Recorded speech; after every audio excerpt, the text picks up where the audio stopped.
ఎక్కడికి వెళ్ళిందో తెలియదు. అదిగో అక్కడ. అక్కడెక్కడ? అమ్మా తల్లి, మెదడుతో పాటు దీని చూపు కూడా పోయింది. నా కళ్ళతో చూడు, కనబట్టలేదు. ఓ, అది పార్వత ఋషికన్య. పద వెళ్ళి చూద్దాం. పద.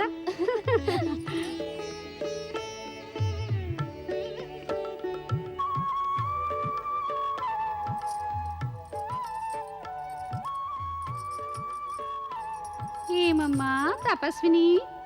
ఏవమ్మా తపస్విని గారు? మునీశ్వరి, నీ భక్తులు వచ్చారు.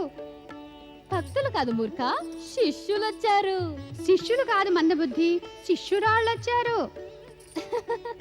మీరిద్దరూ ఇక్కడికి ఎందుకు వచ్చారు? నీకోసమే వచ్చాం. మా సఖి ఎవరి ధ్యానంలో కూర్చుందో. విజయ, ఇంకా ఈ ప్రశ్న అడగాల?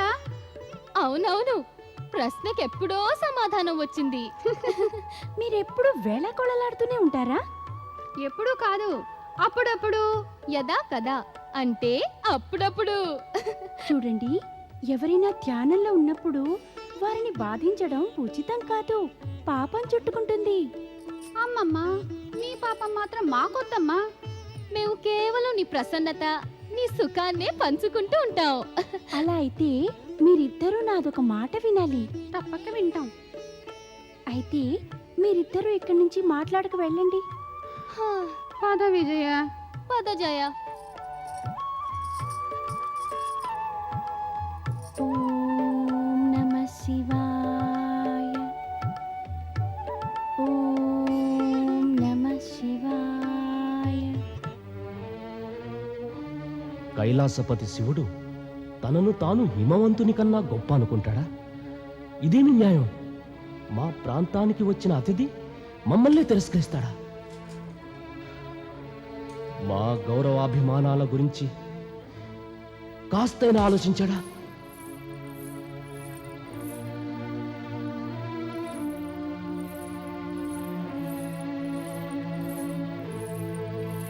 మైనాక ఇంతగా ఆవేశపడవలసిన అవసరం ఏముంది? ఉందమ్మా, ఉంది. ఎవరికైతే తమ గౌరవము అభిమానము ప్రియమో వారికి ఇది ఆవేశం కలిగిస్తుంది. ఇది ఎక్కడైనా ఉందా? కైలాసపతి మన రాజ్యానికే వచ్చి మననే అవమానిస్తాడా? ఏకాంతం కావాలన్న మిషతో ఆయన మనల్ని మన ప్రాంతానికే వెళ్లకుండా చేశాడు. నువ్వే చెప్పమ్మా, ఇది అవమానం కాక ఏమిటి? స్వాభిమానం గల వ్యక్తి ఇలాంటి అవమానాన్ని సహించలేడు. స్వాభిమానానికి అహంకారానికి తేడా ఉంది పుత్ర. నీ ఆవేశానికి కారణం నీ అధికారపు అహంకారమే. మనను మన ప్రాంతంలో కాకుండా మరే ప్రాంతానికైనా వెళ్ళనివ్వకపోతే నీ అహంకారానికి దెబ్బ తగలదు. అహం ఎందుకు దెబ్బ తిందంటే నీ అధికారం చెల్లే చోటుకు వెళ్ళనివ్వనందుకే. కానీ అమ్మా, ఆయనకి ఇది కూడా తెలియదా? మనల్ని మన స్థానానికే వెళ్ళనివ్వకపోతే ఇక మన మానసిక పరిస్థితి ఏం కావాలి? పరిస్థితి అంతా తెలిసి కూడా నీవిలా మాట్లాడతావేమిటి? వారు నందిని పంపి మన అనుమతి కోరలేదా? ఇది కూడా స్పష్టం చేశారే, తనకు ఏకాంతం కోసం హిమగిరి పర్వతానికి వస్తానని. పుత్ర, ఈ ఏకాంతం సమస్య లేకపోతే తన ఆ కైలాస పర్వత క్షేత్రం ఆయనకు సరిపోదనా? ఏం జయ, పార్వతి ఎక్కడుంది? నేను ఆమెను ప్రొద్దునుంచి చూడలేదు. ఎక్కడికెళ్ళింది? ఏమైంది? మీరిద్దరూ మాట్లాడరే? ఎక్కడుంది పార్వతి? అక్కడ. అక్కడంటే ఉద్యానంలో. ఉద్యానంలోనా? అక్కడ ఒక్కరితో ఏం చేస్తోంది? ధ్యానం చేస్తోంది. ధ్యానమా? ఎవరి ధ్యానం? పరమేశుని ధ్యానం. శివుని ధ్యానమా? మీరిద్దరూ ఆమెను వెంట పిలుచుకు రాలేదే? ఎలా పిలవటం? ఆమె ఎవరితోనూ మాట్లాడడానికి కూడా సిద్ధంగా లేదు. ఎవరైతే మనల్ని అవమానించాడో పార్వతి ఆ శివుని ఆరాధిస్తుందా? అమ్మా, పార్వతిని వారించాలి, వెంటనే వారించాలి. నేనామెను శివుని ఆరాధించనివ్వను. నేనిప్పుడే పిలుచుకొస్తాను. కోపము ఆవేశాలతో చేసే ఏ కార్యము శుభం కాదు పుత్ర. ధైర్యం వహించు. కాని పితాశ్రీ, ఏ శివుడైతే మనల్ని అవమానించాడో పార్వతి అతన్నే ఆరాధిస్తోంది. ఇది ఉచితమేనా? తల్లిదండ్రుల సమక్షంలో ఉచితమా అనుచితమా అని ప్రశ్నించటం సంతానానికి ఇది ఉచితమా? పోతే నీ లెక్కన శివుడు మనల్ని అవమానించాడు అనుకోవటం ఇది ఉచితమా? ఎవరిదైనా ఆరాధనను విఘ్నం చేయటం అది ఉచితమా? బదులు చెప్పు పుత్రా.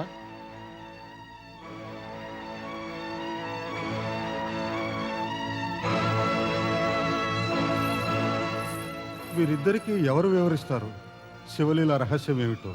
ఎంత అజ్ఞానులు వీరు. ఓం నమః శివాయ. ఓం నమః శివాయ. ఓం నమః శివాయ.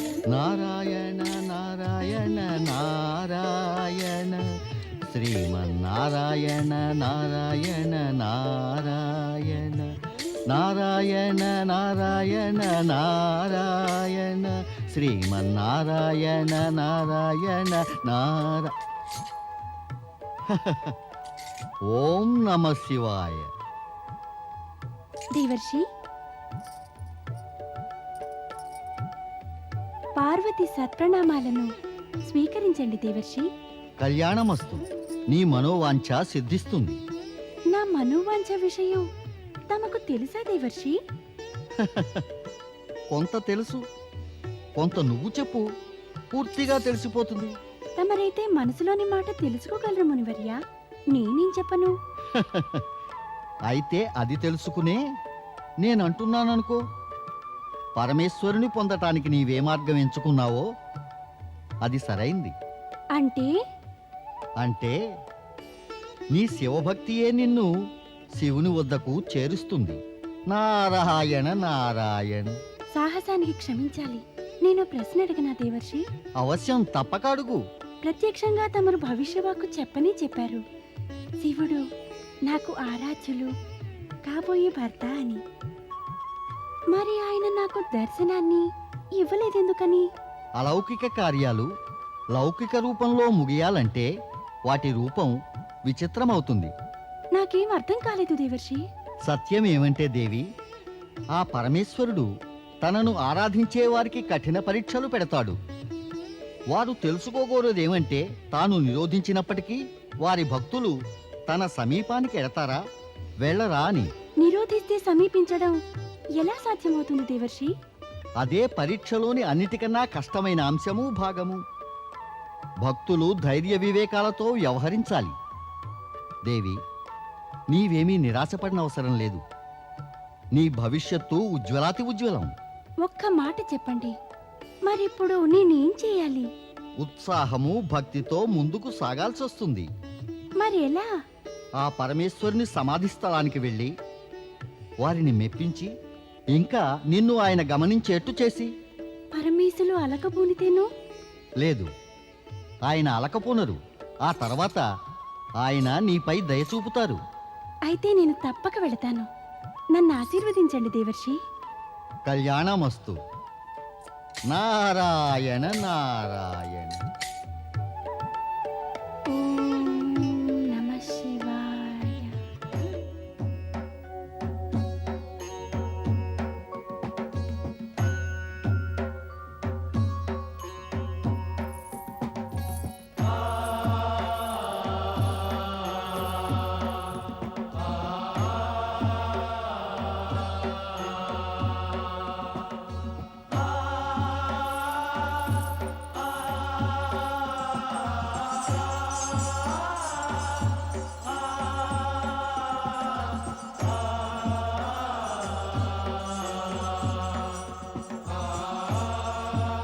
క్షమించండి దేవి, స్వామి ఏకాంత ధ్యానాన్ని భంగం చేయకండి.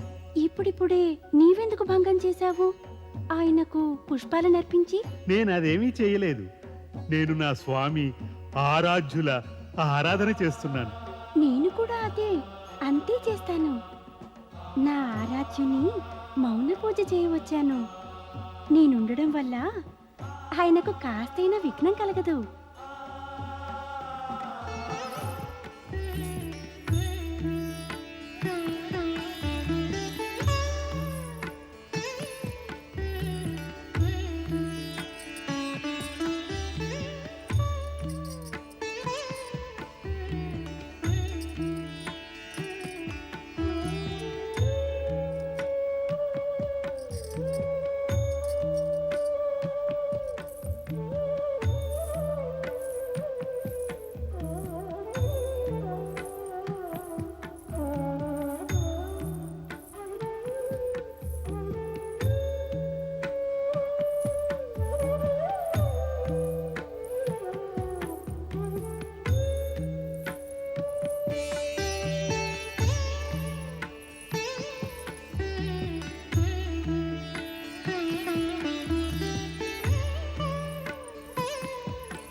అంతర్యామి. తమరు నా మనోభావనలు, నా భవిష్యత్తును కూడా ఎరుగుదురు. నాకు పూర్తి నమ్మకం ఉంది. తమరు నా మనోవాంఛ తీరుస్తారు.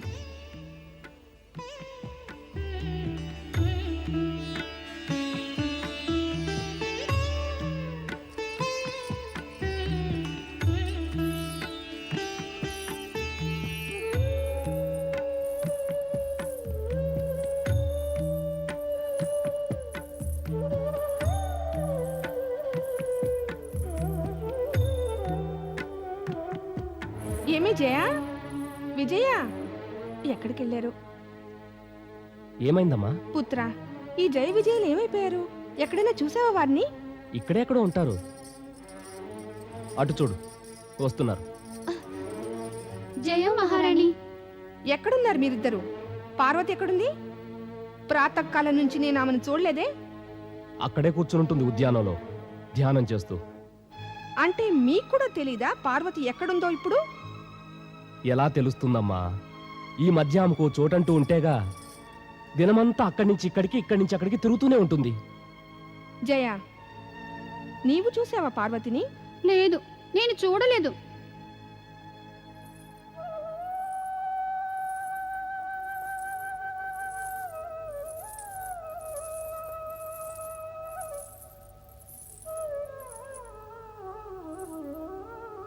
ఎక్కడికి వెళ్ళావు నువ్వు?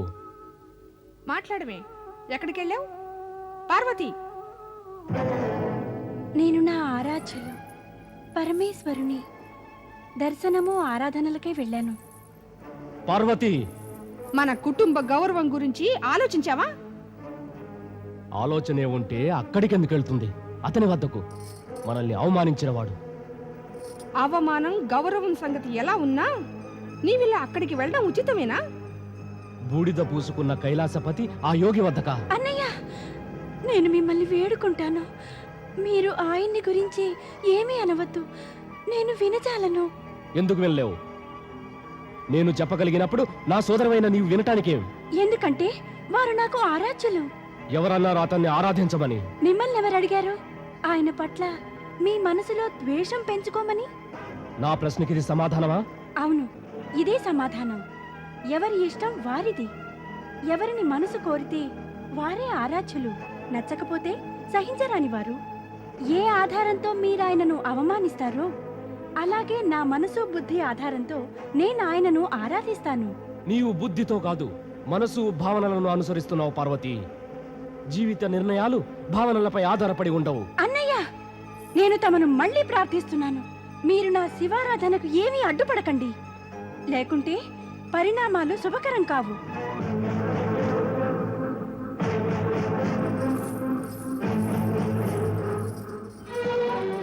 పార్వతి, నీ తల్లిని అన్నను కష్టపెడితే నీ ఆరాధన పూర్తి కాగలదా?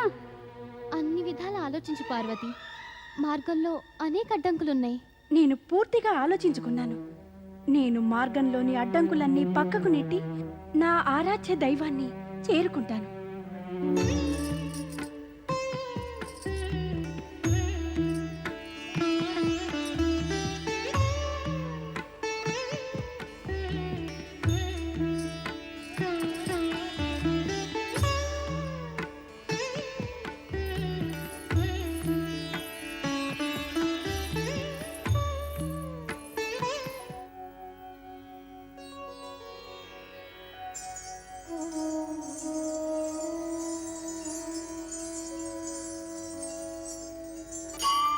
మనకేమవుతుంది విజయ?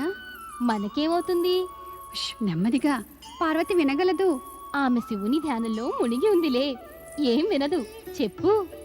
నేనంటున్నది, రాజకుమారుడు మైనాకుడికి తెలిసిందనుకో, పార్వతితో పాటు మనము ఇక్కడికి వచ్చామని ఆయన మనపై కూడా కోపగిస్తాడు. చూడు జయ, నా మాట విను. నేను, నీవు, పార్వతి అనుషితో ఏమీ చేయటం లేదు. ఆమె తన ఆరాధ్య దేవుడి పూజకై ఇక్కడికొచ్చింది. మనం ఆమె సఖ్యలో ఆమెతో సహకరించి మనం తప్పేమీ చేయటం లేదు. ఇంక భయం ఎందుకు? నేననేదేమంటే, మనం కలిసి పరమశివుని ప్రార్థించాలి. ఆయన త్వరలోనే పార్వతిని కటాక్షించాలని. దేవి పార్వతి, నంది నమస్సులు స్వీకరించండి. నా నమస్సులు నందీశ్వర. దేవి, నేడు తమతో పాటు ఇద్దరు కన్యకలు. ఈమె జయ, ఈమె విజయ నా సఖియలు. కానీ దేవి చింతించకు నందీశ్వర, వీరి వల్ల ఏ ఆటంకము కలగదు.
నమస్సులు నందీశ్వర. నమస్సులు. నమస్సులు నందీశ్వర. నమస్సులు. తమరిద్దరూ పార్వతీదేవి సఖియలని ఇప్పుడిప్పుడే చెప్పారామె. హా, మేం పార్వతికి అత్యంత ప్రియ సఖీలం. పార్వతీదేవి కూడా తమ సఖియే కదా. ఆ, నా అభిప్రాయం ఏమంటే, మీ సఖి పార్వతి పరమేశ్వరుడైన శివశంకరుని భక్తురాలు, నిత్యం ఆరాధిస్తుంది. ఇంతటి నిష్ట కలిగిన, శ్రద్ధ కలిగిన నిజమైన భక్తులు అరుదు. అందుకు సందేహం లేదు. పార్వతి శివుని అత్యంత భక్తితో ఆరాధిస్తోంది. అందుకే నేను మా స్వామి ఆజ్ఞను ఉల్లంఘించి పార్వతీదేవిని ఇక్కడ ఆరాధన చేసుకొనిచ్చాను. ఈమె పూజ భక్తి చూసి నాకేమనిపించిందంటే, నేను వీరిద్దరి మధ్య అడ్డం రాకూడదని. నీవు నీ స్వామి ఆజ్ఞనైతే తప్పక ఉల్లంఘించావు, కానీ దానికన్నా పెద్ద పుణ్యకార్యమే చేశావు. పార్వతిని శివారాధన చేయనిచ్చి నీవు పార్వతి భక్తి భావనను గ్రహించావు. నిజం చెప్పాలంటే తమరి ఉదారత, గొప్పతనం చూపటం వలనే పార్వతి శివారాధన చేయటంలో సఫలమైంది.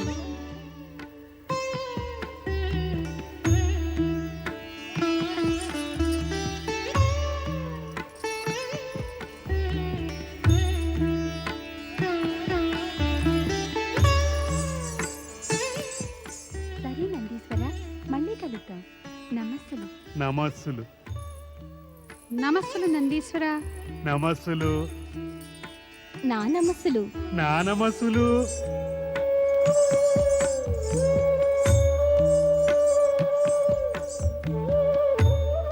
పార్వతీదేవి ప్రార్థన ఎప్పుడు వింటారు పరమేశ?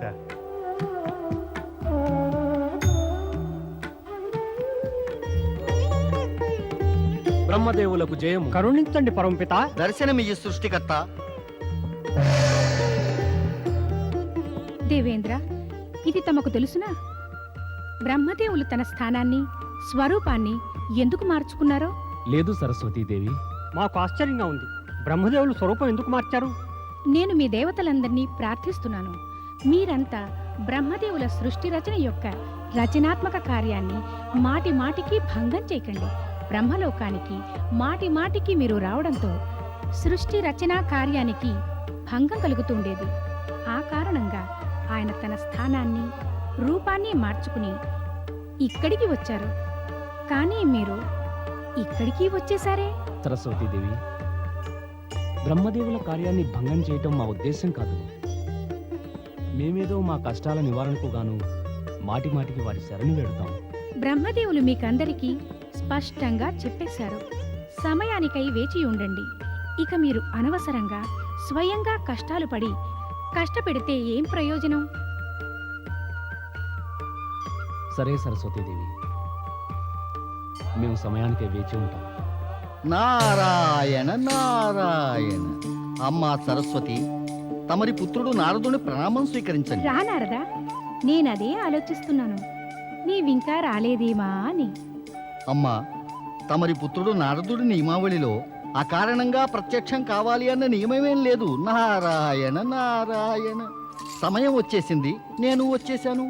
సమయానికి సకారణంగా ప్రత్యక్షమవడం నీ నారద నియమమే. ఇక ఇక్కడికొచ్చిన కారణం కూడా చెప్పే. దేవేంద్రుని విచారమే నేను ఇక్కడికి రావడానికి కారణమమ్మా. అమ్మా, ఎంతవరకు దేవేంద్రుడు తన మనసులో బాధ పరమపిత బ్రహ్మదేవులకు చెప్పుకోరో అంతవరకు ఆయనకు విచారమే. వారి విచారం తీరేదాకా నేను విచారంగానే ఉంటాను. అమ్మా, దయచూపండి, పరమపిత బ్రహ్మదేవుల దర్శనానికి అనుమతించండి. నువ్వు చెప్పినది విని, చెప్పిన పద్ధతి చూశాక ఇలాంటి స్థితిలో అనుమతించకపోతే నేనే స్వయంగా విచారపడతాను. సరస్వతీ మాతకు, సరస్వతీ మాతకు, సరస్వతీ మాతకు. పరమపిత బ్రహ్మదేవులకు జయము.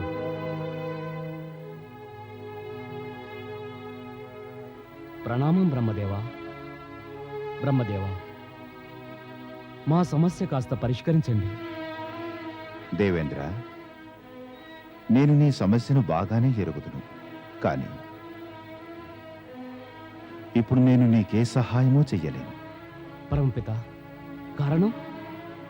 ఈ సమస్య పరిష్కారం దేవాతి దేవుడి శివుని ఇచ్ఛపై ఆధారపడుతుంది. మనమందరము దేవతలం. వారి ఇచ్ఛానుసారమే కార్యాలు చేస్తాం. అది విదితమే బ్రహ్మదేవా. కానీ ఇక తారకాసుడి అన్యాయాలు, అత్యాచారాలు సహనశక్తి అవధులను మించిపోయాయి.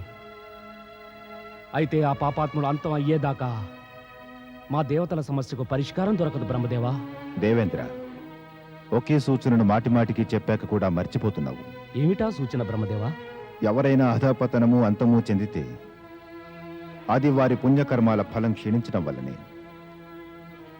ఎవరికైనా సుఖ శాంతి, సంపద, సౌభాగ్యము ప్రాప్తిస్తే అది వారి పుణ్యకర్మల ఫలస్వరూపం.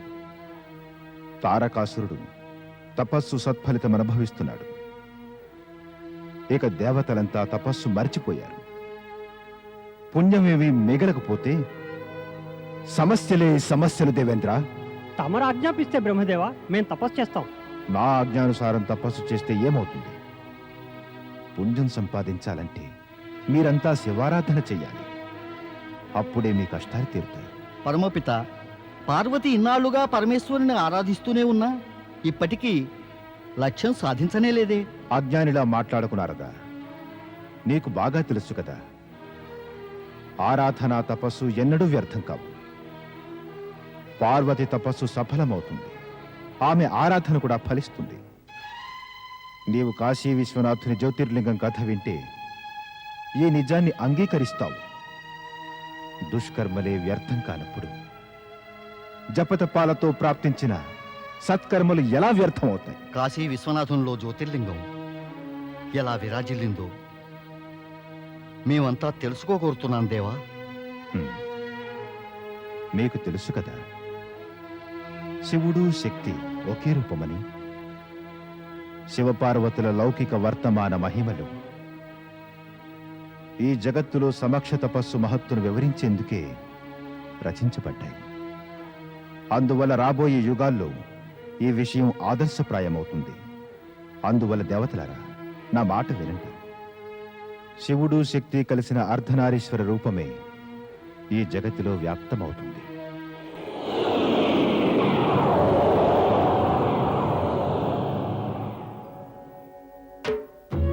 అర్ధనారీశ్వరుని ఈ స్వరూపమే శివుడు శక్తి యొక్క అభిన్న మూల స్వరూపం.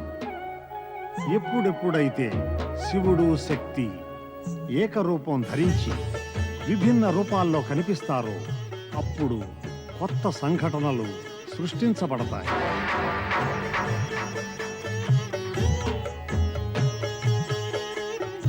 ఓ విశ్వేశ్వర, దివ్య స్వరూపులందరూ దివ్య స్థానాలు అలంకరించారు, కానీ మన స్థానం ఎక్కడా? ఎక్కడ విశ్వనాథుడు మొదటగా అవతరించి జగత్ కళ్యాణం కోరుకుంటాడో అదే మన స్థానమగును శక్తి. భూమండలంలో అటువంటి ఏ స్థానంలో తమరు అవతరిస్తారు విశ్వనాథ? కాశీయే ఆ పరమపవిత్ర స్థానం కాగలదు. అక్కడ జ్యోతిర్లింగ స్థాపన అవుతుంది. అక్కడే సమస్త జీవులకు సంపూర్ణంగా పాపాలు నశిస్తాయి. మహిమలను ఆరంభిద్దామా విశ్వనాథ?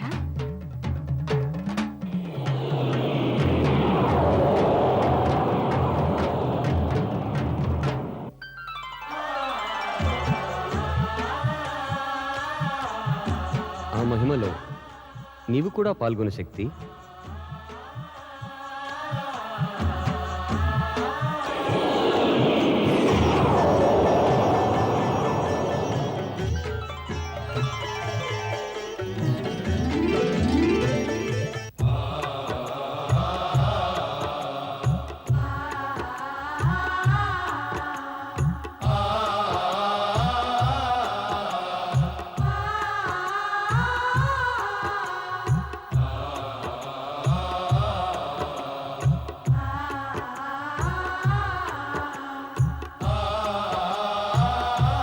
మనం ఎవరం?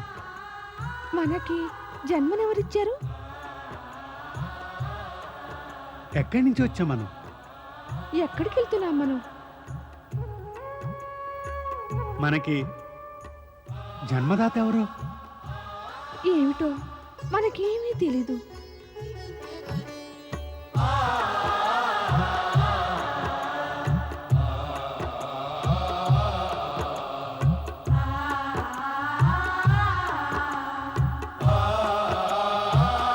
నీకింకా తెలీదా నేనెవరినో? లేదు, నాకు తెలీదు నీవెవరో. కానీ నేనెవరినో నీకు తెలిస్తే నాకు కాస్త చెప్పవు?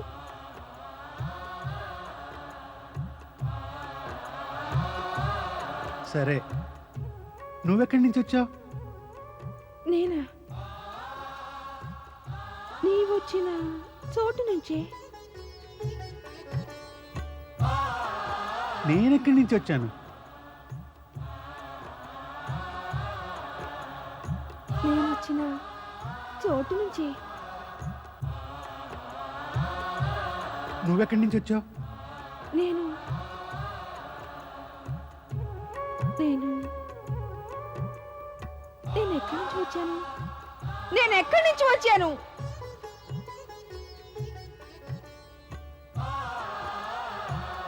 నేనెక్కడి నుంచి వచ్చాను?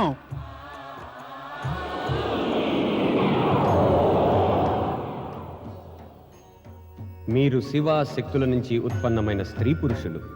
విచారాన్ని వీడి మీ తండ్రి శివుణ్ణి ఆరాధించి తపస్సు చెయ్యండి. మీ ప్రశ్నలకన్నిటికీ సమాధానాలు లభిస్తాయి.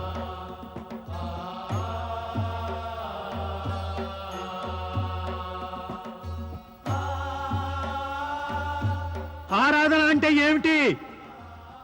తపస్సు అంటే ఏమిటి?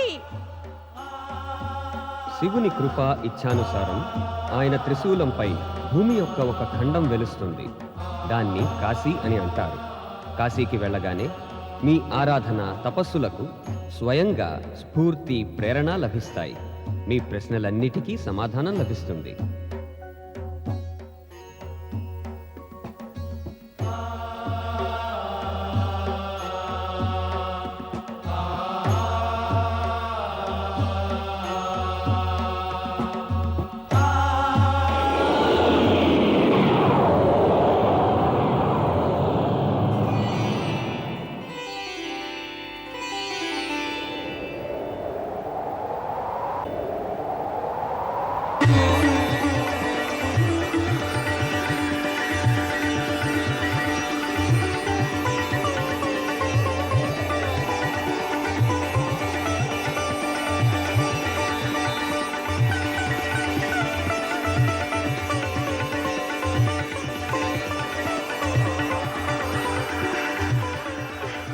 ఇదే కాశీ అనుకుంటాను.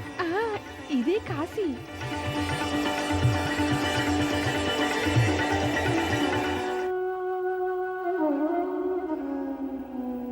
అద్భుతంగా ఉంది ఈ కాశీనగరం. మది పులకిస్తోంది. ఇంతటి అలౌకిక నగరం కన్నుల పండుగగా ఉంది. మనసులో ఎటువంటి ప్రేరణ కలుగుతోందంటే శివారాధన చెయ్యాలనిపిస్తోంది. నా అంతరాత్మ కూడా అదే కోరుతోంది. ఓం నమః శివాయ. ఓం నమః శివాయ. ఓం నమః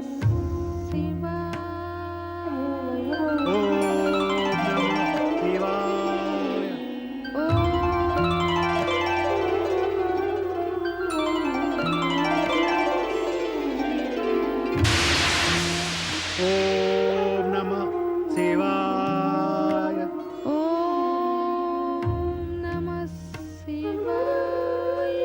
ఓం నమః శివాయ.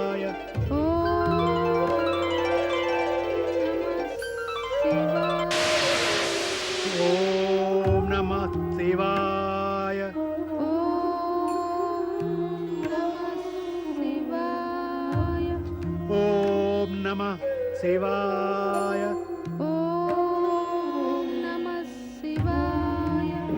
ఓం నమః శివాయ.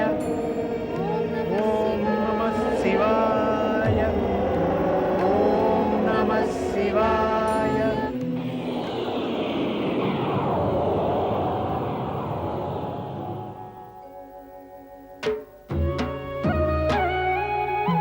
ఓం నమః శివాయ. ఓం నమః శివాయ. మన ప్రతిరూపాలు వెలుగుందాయి శక్తి. ఆ, మనసులు కూడా పులకించాయి. ఇద్దరు తపస్సులో లీనమై ఉన్నారు. ఓం నమః శివాయ. తపస్సు పూర్తయింది. తపస్సుకు ప్రతిఫలం వీరు పొందాలి. అవశ్యం. వెళదామా భూమి మీదకు? పదండి. ఓం నమః శివాయ.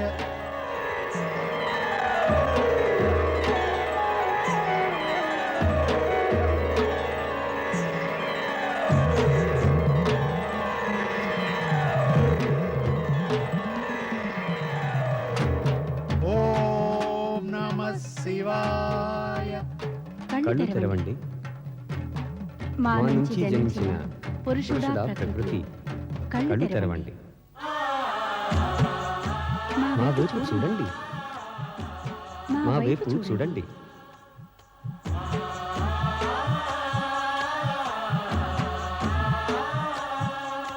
మేము మీ తపస్సుకు మెచ్చాం.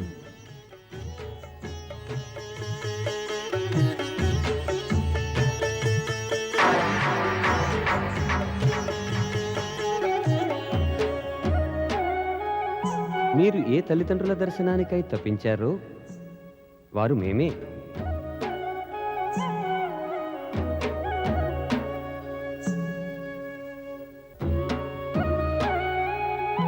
మీరు తెలుసుకున కోరారుగా మీ జననం ఎలా జరిగిందోనని. మీకు మా వల్లనే మీ జన్మ సంప్రాప్తించడం జరిగింది. నేను మీ తండ్రిని. నేను మీ మాతను.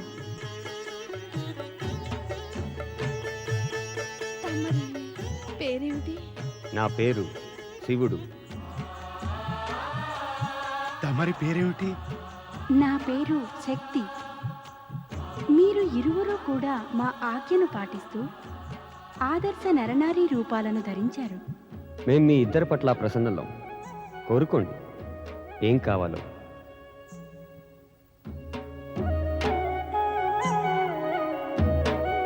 మీ మదిలోని కోరిక తెలపండి, దాన్ని నెరవేరుస్తాం. మేమేం చెప్పగలం? మాకేం కావాలో? మా మనోవాంఛ ఏమిటో మాకే తెలీదు. మేం మీ నుంచే జనించాం. మీరే చెప్పండి, మేమేం కోరుకోవాలి? ఆ, మీరు చెప్తేనే బాగుంటుంది. మేమేం కోరాలో.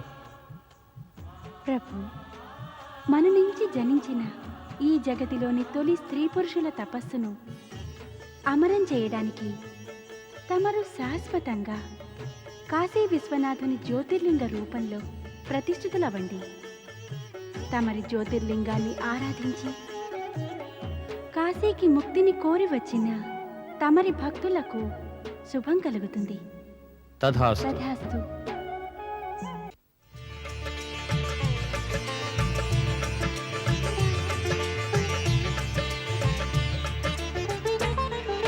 శివుని భక్తులు సంకట స్థితి వచ్చిన పిలిచిన ఎప్పుడు, శివుని భక్తులు సంకట స్థితి వచ్చిన పిలిచిన ఎప్పుడు, అప్పుడు వచ్చేను జ్యోతిర్లింగములు అజర అమర శివ శంకరుడు. అజర అమర శివ శంకరుడు, అజర అమర శివ శంకరుడు, అజర అమర శివ శంకరుడు, అజర అమర శివ శంకరుడు, అజర అమర శివ శంకరుడు, అజర అమర శివ శంకరుడు, అజర అమర శివ శంకరుడు, అజర అమర శివ శంకరుడు.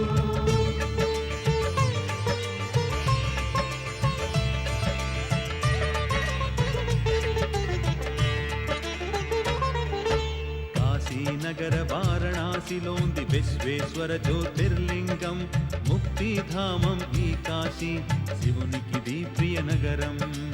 అవిభుక్తేశ్వర లింగం దీనిని ప్రభు స్వయంగా స్థాపించారు.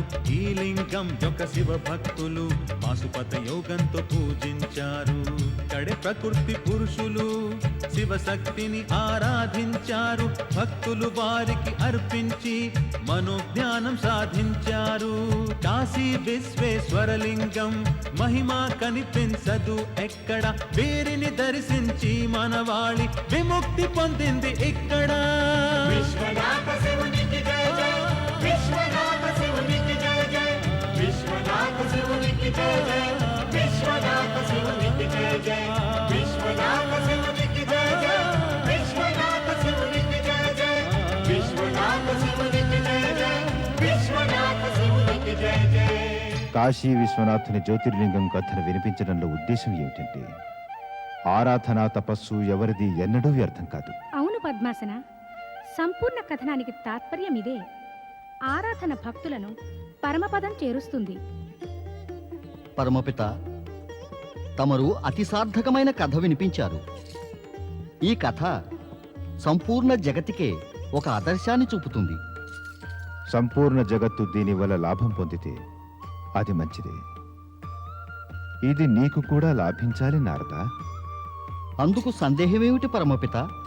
లేకపోవడం ఏమిటి? నీకు కథ వినిపించకముందే పార్వతి ఆరాధన ఫలిస్తుందా అని శంకించావు. ఈ కథ చెప్పేదేమిటంటే, పార్వతి ఆరాధన తప్పక ఫలిస్తుందని. పరమపిత, తమరు కరుణిస్తే తప్పక సఫలమవుతుంది. మళ్ళీ మరిచావు నారదా. పార్వతి నన్ను కాదు, శివుణ్ణి ఆరాధిస్తోంది. అందువల్ల ఆమె ఆరాధనను శివుడు మన్నిస్తాడు, నేను కాదు. నిజమే. ఓ విధంగా అర్ధనారీశ్వరునికి పుట్టిన స్త్రీ పురుషులకు కూడా శివదర్శనానికై ఎన్నో కష్టాలను ఓర్వవలసి వచ్చింది. ఎంతో సమయం పట్టింది. అలాగే పార్వతికి కూడా సఫలత, కృప లభించాలంటే కొంత సమయం పడుతుంది. కోరిక తీరే ముందుగానే పార్వతి అనేక రకాల నారీ మహిమలను చూడవలసి ఉంటుంది. కోరిక తీరే ముందుగానే పార్వతి అనేక రకాల నారీ మహిమలను చూపవలసి కూడా ఉంటుంది.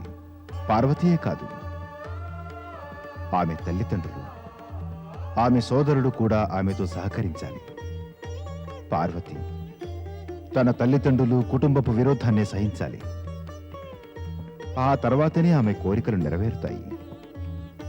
దీని తాత్పర్యం, మీరందరూ శివపార్వతుల కలయిక విషయం గురించి ఏ విధంగానూ ఏమాత్రమూ శంకించనవసరం లేదు. శంకలు నిరాశకు దారితీస్తాయి. నిరాశ బాధిస్తుంది. పురుషార్థం బాధాసహితంగా కాదు, బాధారహితంగా నెరవేర్చాలి. నారాయణ నారాయణ, ఆహాహా, అద్భుతం, అత్యుత్తమం. ఇలాంటి బ్రహ్మవాక్యం మునుపెన్నడూ వినలేదు. విన్నారా దేవేంద్ర? పురుషార్థం బాధారహితంగా నెరవేర్చాలి. బాధాసహితంగా కాదు. అవును దేవర్షి, విన్నాను. విన్నంత మాత్రాన చాలదు దేవేంద్ర, దీన్ని అంచనా వేయాలి. ఇంకా ఆ సమయం రాలేదు. అంచనా వేసే సామర్థ్యం అంతం కావడానికి. ఆ సమయం వస్తుందా పరమపిత? అవును నారద, కలియుగంలో అలాగే అవుతుంది. బ్రహ్మవాక్యం వినేవాళ్ళెందరో ఉంటారు, కానీ ఆచరించేవారుంటారు. విని వినిపించేవారెందరో ఉంటారు, ఆచరించేవారే తక్కువ. అంటే అంటే ఏమిటి నారద? కలియుగంలో ప్రతివారు పెద్ద పెద్ద మాటలు మాట్లాడతారు, వింటారు, కాని కార్యాలు తుచ్చమైనవి, నీచమైనవి చేస్తారు. అందుకే చెబుతున్నా దేవేంద్ర, దీన్ని అంచనా వెయ్యి, బాగా ఆలోచించి దీని లాభం పొందు. ఇదే మీ దేవతలందరికీ శుభం కలిగిస్తుంది. నారాయణ నారాయణ. లాభం పొందండి దేవేంద్ర, లాభం పొందండి. పరమపిత బ్రహ్మదేవుల మార్గదర్శనం వల్ల తమరు తప్పక సఫలీకృతులవుతారు. దేవర్షి, ఇప్పుడు నేను ఏం పురుషార్థం చేయాలి? ధైర్యపూర్వకంగా నిరీక్షించటము ఒక పురుషార్థమే దేవేంద్ర. నిరీక్షణ? నిరీక్షణే నేను చేస్తున్నది. నిస్పృహతో కాదు, నిస్పృహతో కాదు, ధైర్యంతో. నిస్పృహతో చేసిన నిరీక్షణలో సంకోచం, బాధ, నిరాశ ఉంటాయి. కానీ ధైర్యంతో చేసే నిరీక్షణలో ఆనందం, భవిష్యత్తు గురించిన ఆశలు నిండి ఉంటాయి. విచారం ఏమిటంటే, ఈ విషయాలన్నీ తెలుసు కూడా తారకాసురుడి అత్యాచారాలు నా వివేకాన్ని, బుద్ధిని కూడా దిగలాగుతున్నాయి. నా అభిప్రాయం ఇక మనం వెళ్ళాలి దేవేంద్ర. క్షమించండి బ్రహ్మదేవా, మేము తమను మాటిమాటికి కష్టపెడతాం. నీకు ఆ అధికారం ఉంది దేవేంద్ర. నారాయణ నారాయణ.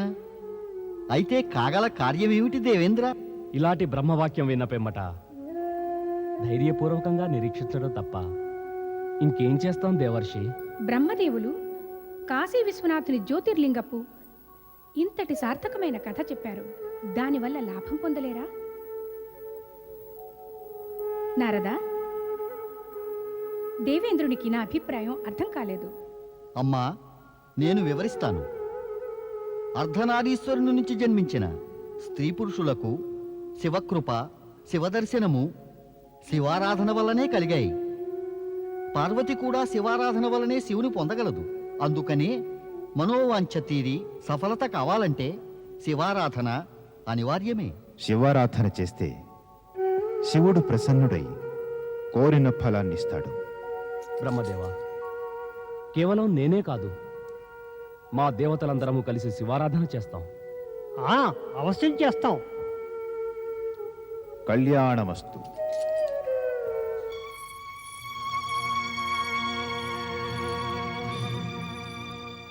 ఎక్కడికి ప్రయాణమే పెడుతున్నావు? తమకు తెలుసు కదా మేమెక్కడికి వెళ్తున్నామో. తెలుసు గాని నీ నోట విందామని ఉంది. అయితే వినండి. నేను సఖ్యలతో పాటు శివారాధనకై హిమగిరి శిఖరానికి వెళ్తున్నాను. నేను నిన్నక్కడికి వెళ్ళనివ్వను. ఎందుకు? నీకు తెలుసు. తెలుసు, కానీ మీ నోట విందామని ఉంది. అయితే విను. మమ్ము అవమానించినటువంటి ఆ జడధారి శివుణ్ణి ఆరాధిస్తున్న నిన్ను ఆపగలిగి ఉండి కూడా నేను ఆపలేదు. నీ పట్ల ప్రేమ వల్ల. కానీ ఇక నీ పూజ ఆరాధనలు ఏమీ స్వీకరించకుండా అతడు నిన్ను కూడా ఉపేక్షిస్తున్నాడు. ఇది సహించలేను. ఈ విధంగా అతడు నిన్నే కాక మమ్మల్ని, మన రాజ కుటుంబాన్ని కూడా ఉపేక్షిస్తున్నాడు. అన్నయ్య, గౌరవం పొందదలుచుకున్న వాళ్లకు గౌరవం ఇచ్చే ఉద్దేశము ఉండాలి. నేనెవరిని అవమానించాను? నీ భాషనే అడుగు, అదే చెప్తుంది. గౌరవనీయుల గురించి గౌరవించే మాటలను ఉపయోగించకపోవడం అవమానించినట్టే. నీకు శివుని గౌరవం గురించిన దిగులైతే ఉంది, కానీ నీది నీ కుటుంబ మాన మర్యాదల గురించిన దిగులు మాత్రమే లేదు. నీ పూజ ఆరాధనలు అక్కడ ఏమాత్రం స్వీకరించబడనప్పుడు నిన్ను ఉపేక్షించాక కూడా నీవు అక్కడికి వెళ్తావెందుకు? ఈ ప్రశ్నకు సమాధానం చెప్పగలవా? పూజ ఆరాధనలు స్వీకరించబడడానికి ఎంతసేపు పడుతుంది? అయినా ఆరాధ్యులు తమ భక్తుల పిలుపును వినడానికి ఎంతసేపు పడుతుంది? ఈ ప్రశ్నలకు సమాధానం ఉందా నీ దగ్గర?